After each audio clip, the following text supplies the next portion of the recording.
salve! Estamos no ar, podcast Frequência da Mata. Aqui quem vos fala é Fernando Konezuki. Nesta edição teremos entrevista da Rede 2 de Outubro e de trilha sonora Bestial Vomit com a música Totalitarianism Code Democracy, a Mel Matloud com a música Kelmit Orra, Armagedon com a música Mortos de Fome e 2 in Cena com a música Lágrimas, Sangue e Suor Sem Glória.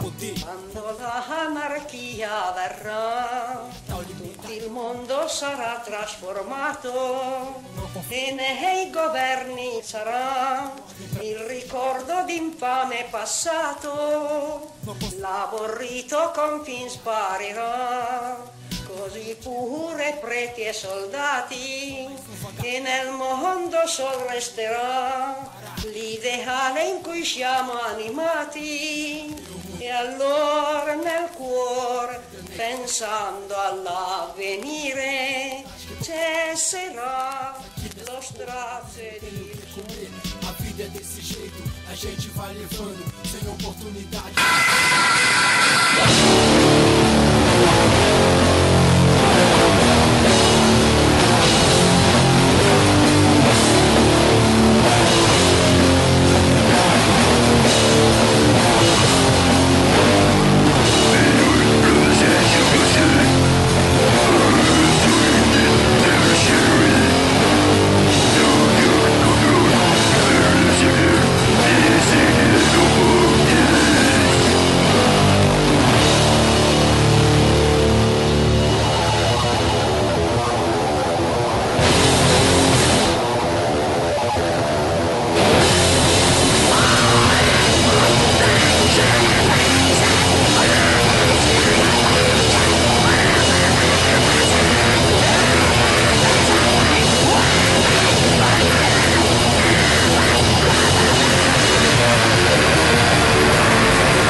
Estamos aí de volta, podcast Frequência da Mata, edição 58.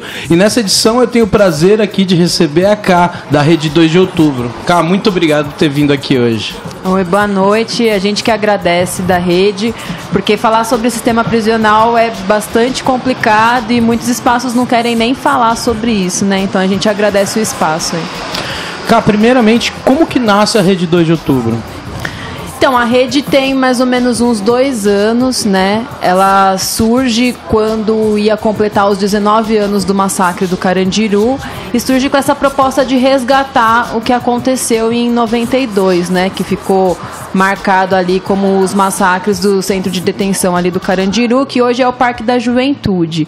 Então, no início, juntaram uma série de entidades sociais e alguns movimentos e coletivos para discutir um pouco a questão do sistema prisional e para, na verdade, pressionar o Estado relacionado à questão das indenizações das famílias, né? Resgatar um pouco isso, porque até então não tinha ocorrido nenhum julgamento em relação a esses massacres, né? Foi como se tivesse acontecido esse fato na história e ignorado, foi apagado, né? Então a Rede surge um pouco para isso, assim, para discutir o processo de encarceramento, resgatar o massacre do Carandiru, né?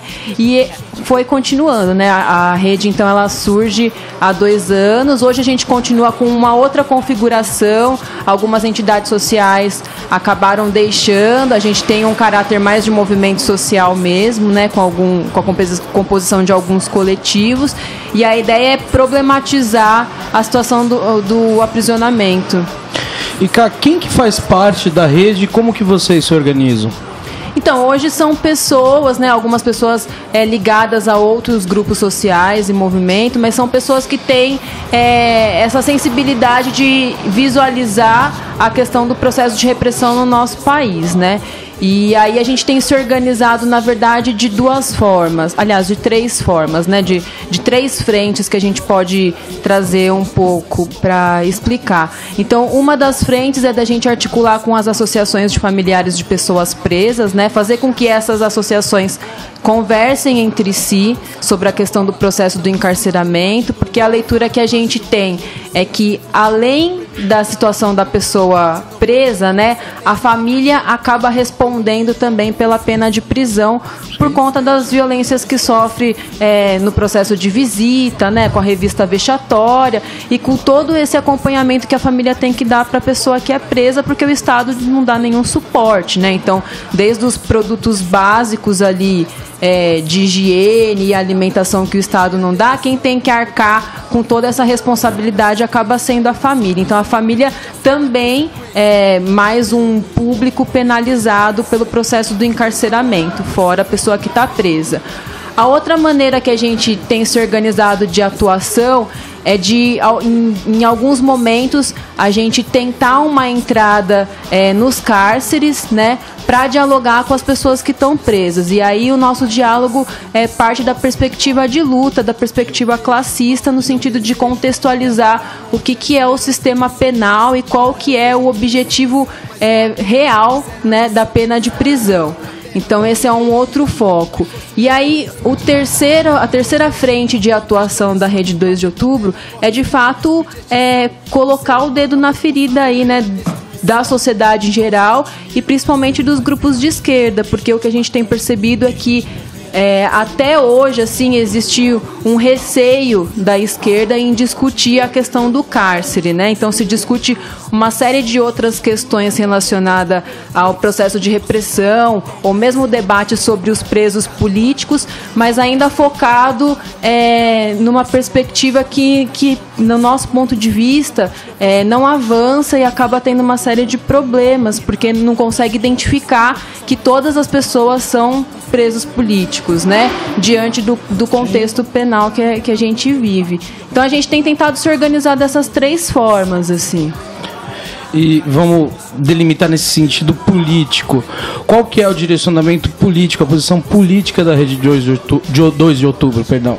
Então, a Rede 2 de Outubro é um grupo, um coletivo de pessoas de esquerda, né? E que aí faz o debate a partir do referencial teórico que a gente chama de criminologia crítica, que é se contrapor à ideia da criminologia positivista, que entende que o sistema prisional é um espaço de ressocialização. A gente nega isso, né? A gente entende que o sistema prisional ele é um espaço de produzir e reproduzir as desigualdades sociais. Então, assim, a prisão, ela nada mais é do que um dos principais pilares do sistema capitalista para manter a desigualdade social.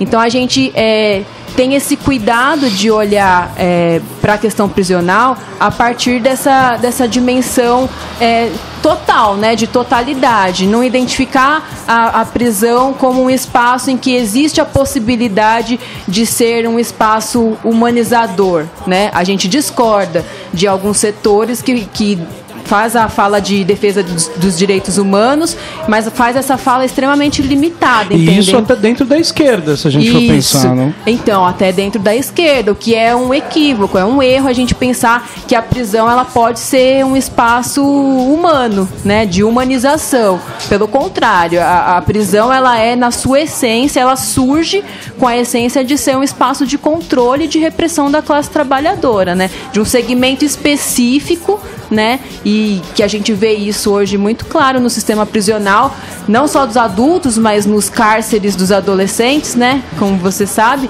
a gente vê quem é que está preso. A gente vê que é um perfil que é a população pobre, que são os negros, os indígenas, né? Então é esse público que está sendo encarcerado. Então a gente parte um pouco disso. Perfeito, cara. Vamos fazer uma pequena pausa para rolar um som. Valeu. Beleza. La voix. Dans leur chaos, nous sommes l'éclat, nous sommes libres et notre parole est libre, mais elle n'oublie pas ceux qui sèment les sanglots et trahissent nos foi.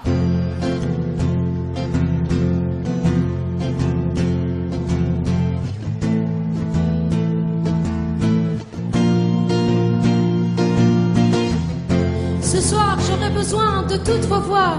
Alors, chantez tous avec moi pour la liberté d'expression. كلمتي حرة, ma parole est libre.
Dédicace spéciale à la Tunisie, dédicace à la Palestine, à l'Irak, à l'Afrique et à tous les peuples libres opprimés.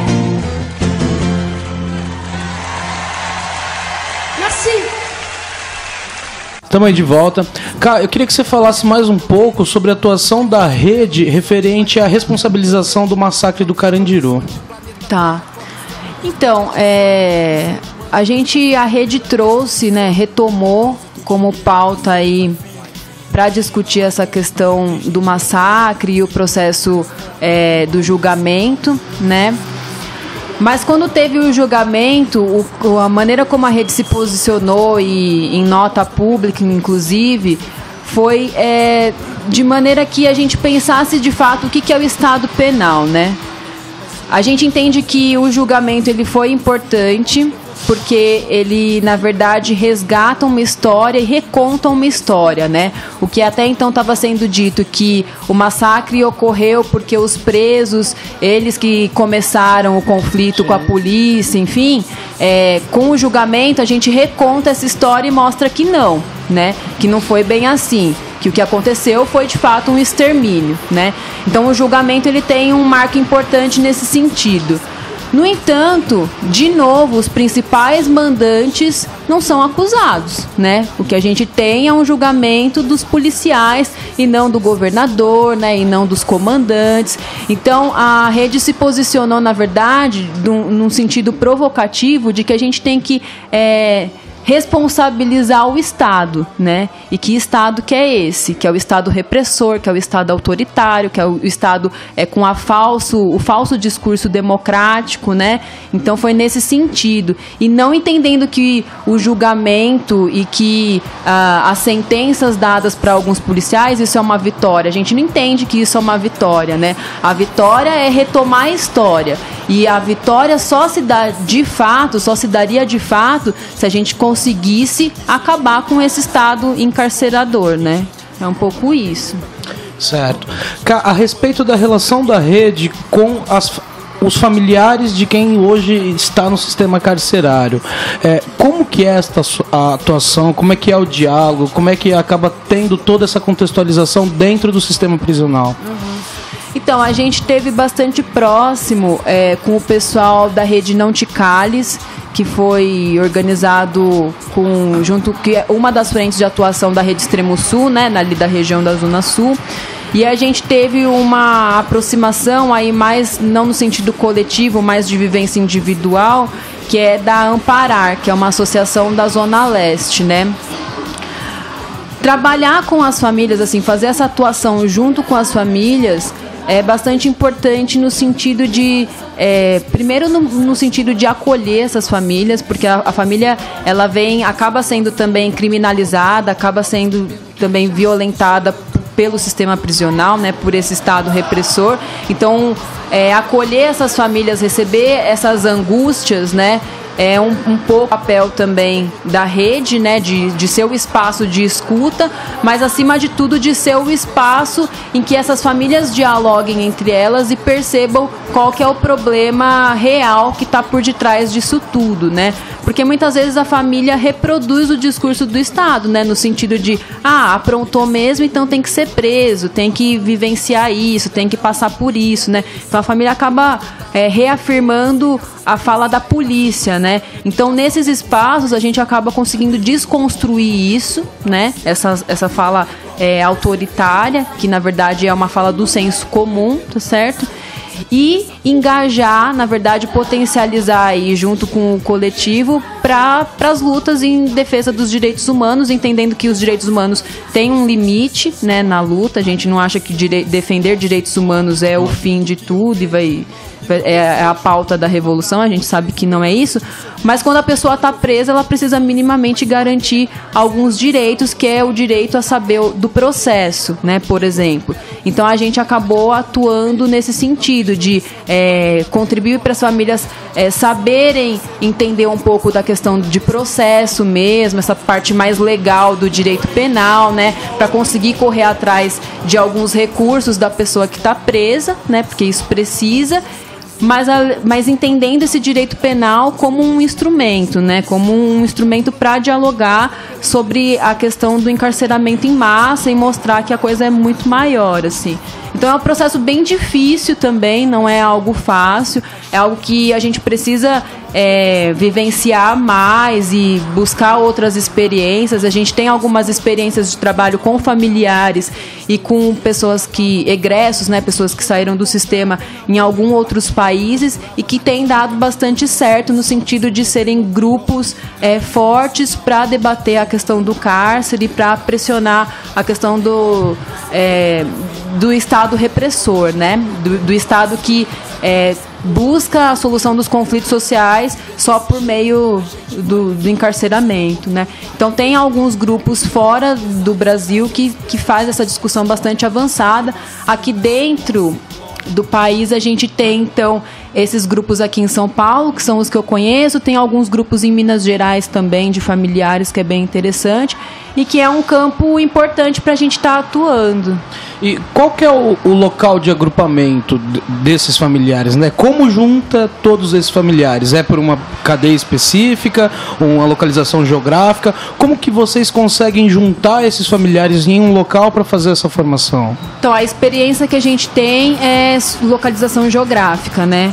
Até porque por localidade da unidade é muito difícil, né? Sim. Porque vem cada pessoa de um canto, então acaba sendo por regiões mesmo. Então a gente tem um grupo na Zona Leste que existe já faz há bastante tempo, né? A Amparar, na verdade surge para debater o encarceramento dos adolescentes, né?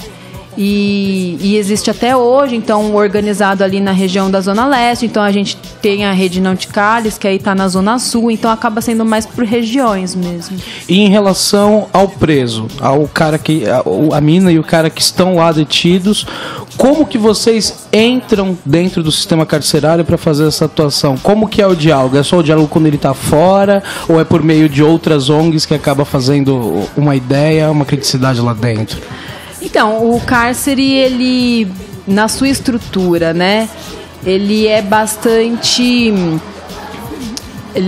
complicado porque ele não tem, de fato, as portas abertas para nenhum setor, né, da sociedade.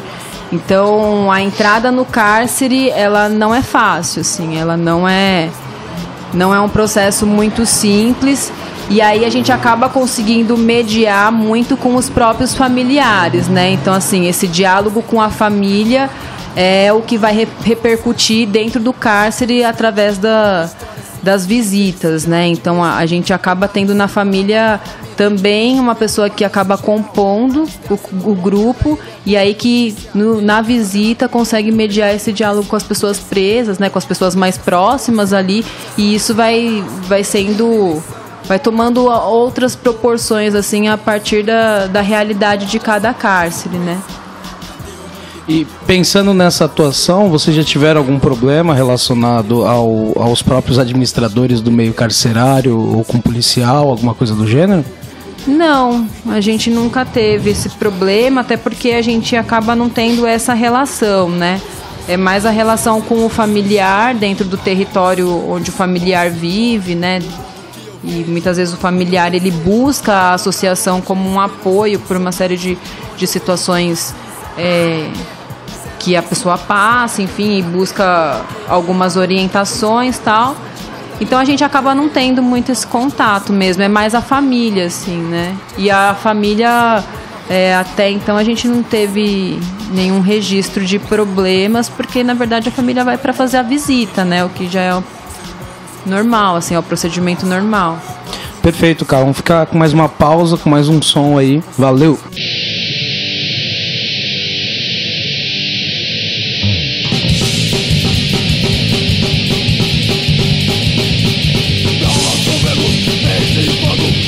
Não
Estamos aí de volta. Caio, eu queria que você falasse um pouco a respeito sobre as atividades que a rede desenvolve no sentido de formação, de ato, nesse contexto. Então, a rede já organizou alguns seminários, né, entre os 2 anos aí de existência. E aí, na verdade, assim, os seminários acabam sendo variados, assim, né, no sentido de público, de como a gente tem organizado. Então, teve um seminário que a gente organizou no ano que completou os 20 anos do massacre, que foi mais específico e foi numa universidade, mas que foi um seminário bastante rico que conseguiu, assim, trazer pessoas importantes de outros movimentos que discutem também o processo de genocídio e encarceramento, como Mães de Maio, a própria Rede Extremo Sul, que também tem feito esse debate sobre a militarização da política, né? Alguns defensores públicos importantes que fazem essa discussão também. Então, teve esse momento de organização de seminário em um espaço mais acadêmico, né, mas trazendo os movimentos sociais para discutir, e a gente já teve alguns espaços de formação que a gente tem dado aí em outros espaços da esquerda, também em universidades, mas com o foco mais para os estudantes e tal. Então a gente está em bastante lugar, assim, né? Recentemente a gente esteve participando junto com o Núcleo de Consciência Negra da USP. A gente já teve em alguns espaços de juventude, como a Pastoral da Juventude. Então a gente está em tudo quanto é lugar que falam que tem uma brecha aí para discutir o processo de encarceramento e a questão das prisões. Prisões para a Rede 2 de Outubro, reformar ou abolir? A Rede 2 de Outubro, ela é abolicionista, né? E aí, quando a gente fala sobre abolicionismo penal, muita gente já vem questionar, mas como que você vai, né, acabar com as prisões amanhã, né? A gente tem o debate abolicionista, mas a gente é bastante...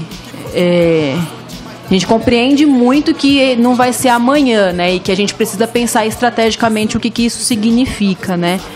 Então, a gente entende que existe a necessidade de realizar reformas no sistema prisional, mas não reformas que estejam pautadas no reformismo, né? O que isso significa? Que a gente tem que pensar um programa alternativo de criminologia, tá certo? Que garanta uma redução de danos em relação às pessoas que estão presas. Ou seja, vamos pensar aí dentro de uma política criminal, o que seria isso, né? Seria a gente realizar aí um mutirão e ver essa questão dos presos provisórios, porque metade da população que está presa hoje é presa provisória, ou seja, não teve nem a sentença ainda, nem foi julgado. Então acho que a gente tem que visualizar isso. Essas pessoas poderiam estar aguardando o julgamento nas ruas e não necessariamente dentro do cárcere. Outra questão de redução de danos então tem essa questão do processo que a gente chama de desencarceramento, né? Tem muitos casos também de pessoas que já cumpriram sentença e estão lá, né, jogadas. Então, isso também é uma outra questão que a gente tem que visualizar. Fazer o debate, outra discussão sobre redução de danos, né, que faria parte dessa política alternativa. A gente fazer a discussão sobre a questão das drogas, né, o que significa essa guerra às drogas, né? Porque boa parte das pessoas que estão presas pelo tráfico de drogas, isso tanto os adultos quanto os adolescentes. Então acho que a gente tem que pautar a legalização das drogas, isso está dentro, né, de uma discussão. Então tem uma série de elementos que vão sendo importantes para a gente diminuir esse sofrimento da pena de prisão aí. Mas que tenha esse horizonte abolicionista, né? E esse horizonte abolicionista, ele só é possível se a gente faz a discussão pelo fim do capitalismo, né? Porque a prisão, ela é um aliado aí, um instrumento importante da sociedade capitalista, né? Então, são duas coisas que a gente tem que estar discutindo juntos, né? Quando a gente está falando de abolição da prisão.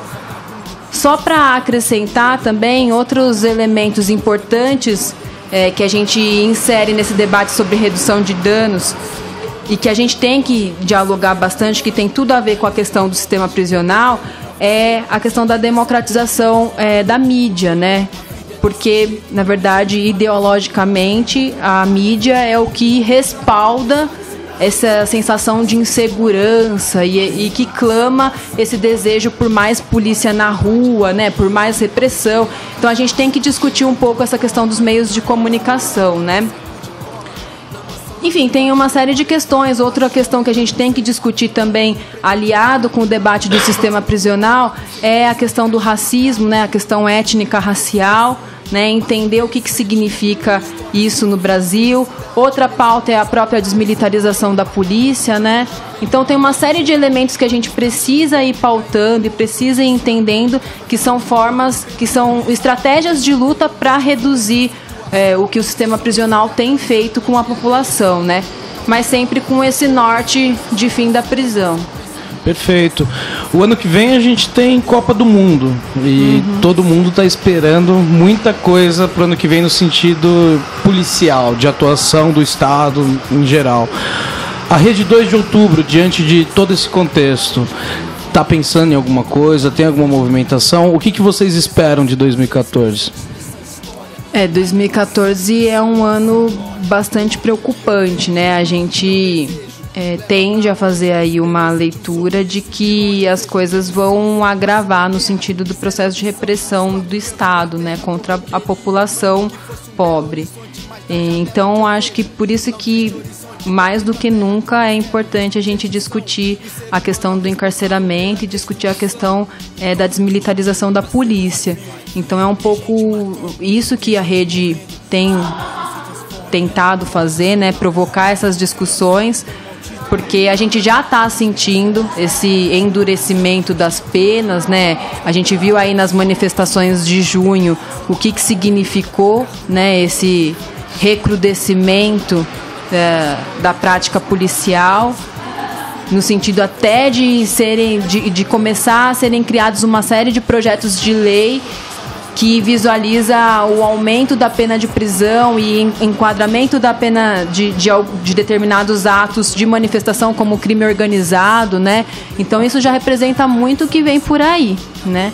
Porque já que o Estado tem demonstrado a repressão agora para além do que ele já fazia na periferia, né? Agora o Estado faz isso nos atos no centro de São Paulo, né?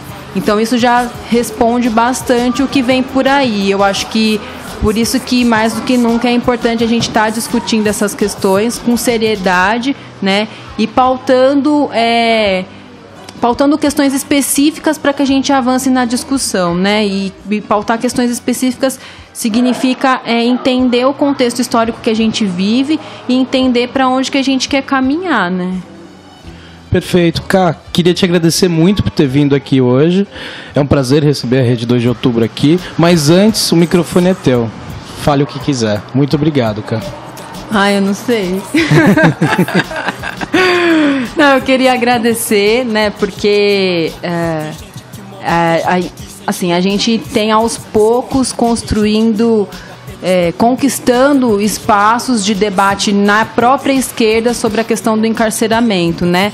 Como a gente estava falando um pouquinho antes aqui entre a gente, era muito difícil a gente falar sobre a questão das pessoas presas, né, antes.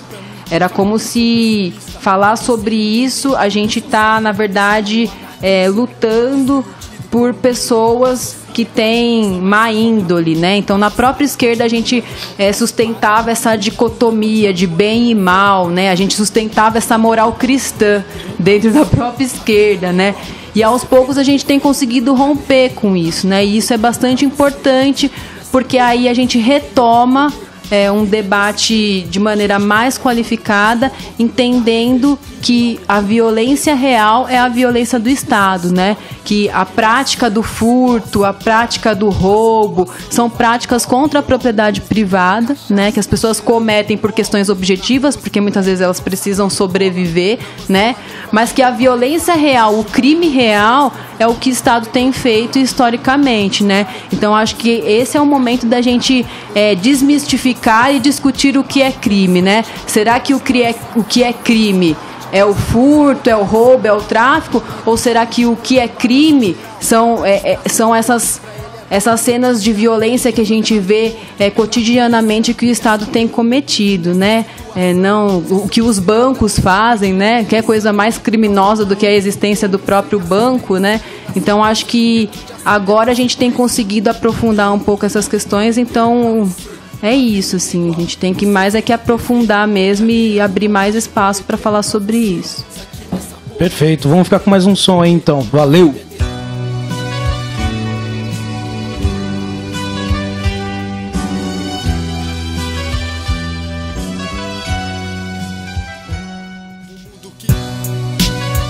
Dois em cena. O que acontece aqui você não vê na TV. Realidade nua e crua eu vou mostrar pra você. Aqui tem gente que mata, tem gente que morre, tem gente que se adianta e que se atrasa nos corre. Aqui tem gente que rouba apenas pra comer. Também tem gente roubando pra se manter no poder.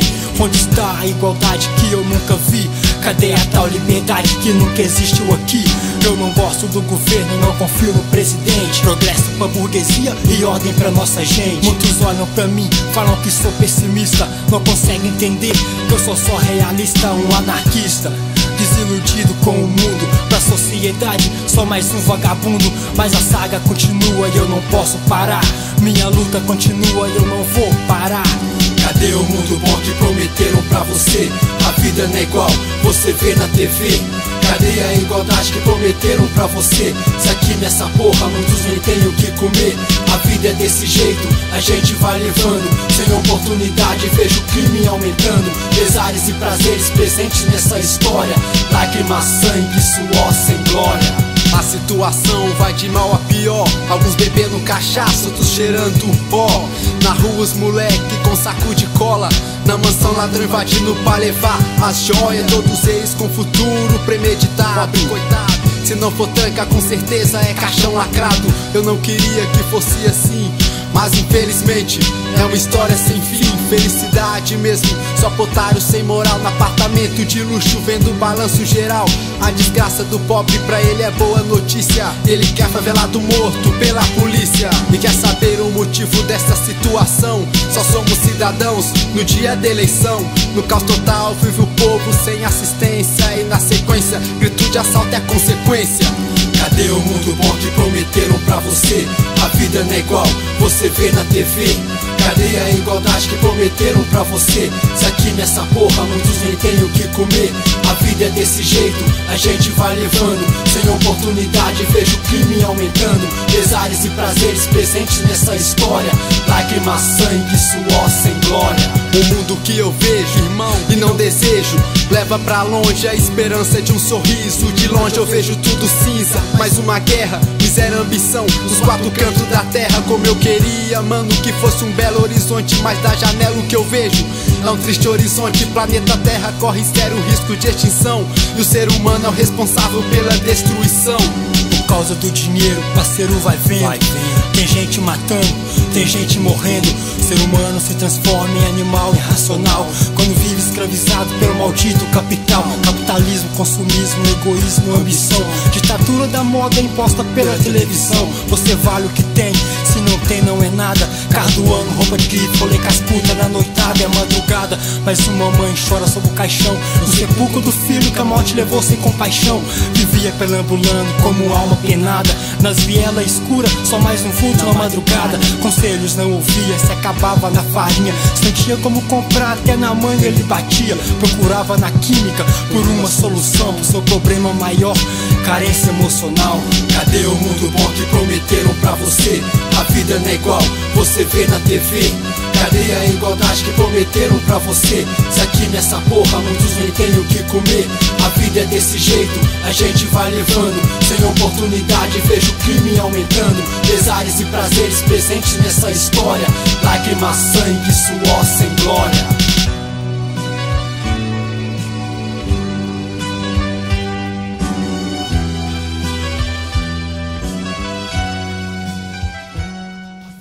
Todas as informações, as edições e os contatos do Frequência da Mata estão disponíveis no desobediênciasonora.com. Lembrando que todas as edições do podcast são gravadas aqui na Casa Mafalda. O site da Casa Mafalda é casamafalda.org. Lembrando também que todas as edições do Frequência da Mata rolam na Rádio Ponto Alternativo de Fortaleza. E para acessar essa rádio, radiopontoalternativo.com.br. Aqui é Fernando Konezuki e ficamos com mais uma edição do Frequência da Mata.